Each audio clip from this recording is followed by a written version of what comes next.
জনাইছো এই মুহূৰ্তত এটা ব্ৰেকিং নিউজ। নগাঁৱৰ চামগুৰিত বন্যহস্তীৰ উপদ্ৰৱ। বন্যহস্তীৰ উপদ্ৰৱত লণ্ডভণ্ড বিদ্যালয়ৰ গৃহ।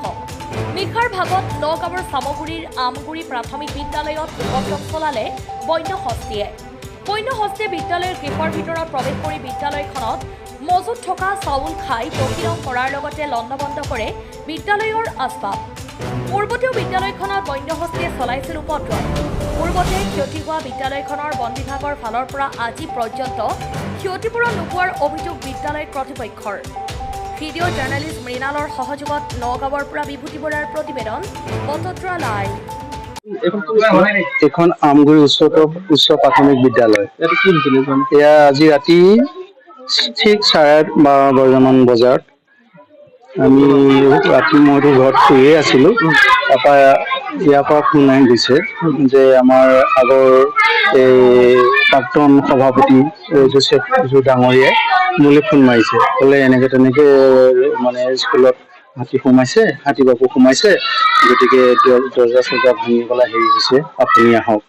তাৰপৰা ঠিক সেই সময়তে ময়ো আহিলোঁ, ৰাতিয়ে আহিলোঁ, আহি চালোহি কৰিলোঁ, হয় ইয়াৰ আহিলোঁ চালোহি দৰ্জা চৰ্জা ভাঙি পেলাই তেওঁ এনেকৈ সোমাই পেলাই সৰুডাল সোমাই আঁঠু কাঢ়ি লৈ পেলাই মানে বস্তা সোপা টানিছে।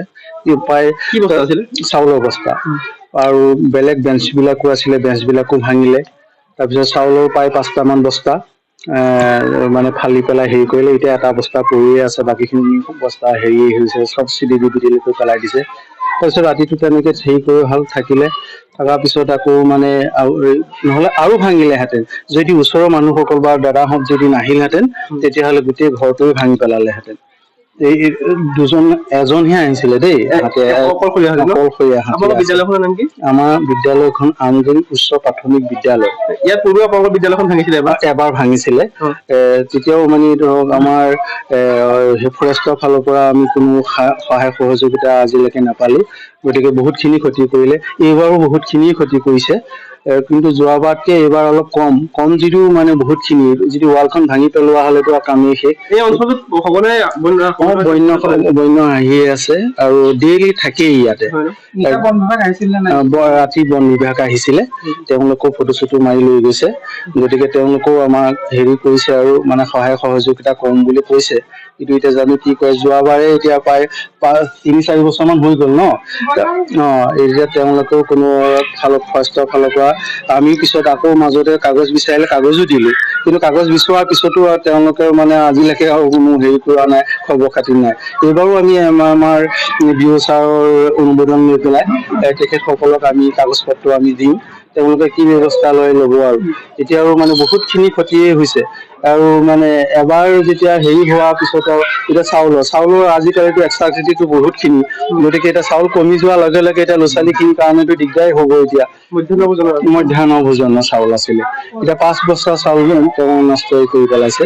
গতিকে আৰু বেলেগ বেঞ্চ চেঞ্চবিলাকো ভাঙিছে আৰু এইবিলাক দৰ্জা চলা আৰু এইবিলাক কিবা কিবি বহুতখিনি ভাঙি পেলাইছে। গতিকে কিমানখিনি আৰু এইবাৰ বিদ্যালয় এইখন আমগুৰি প্ৰাথমিক বিদ্যালয়।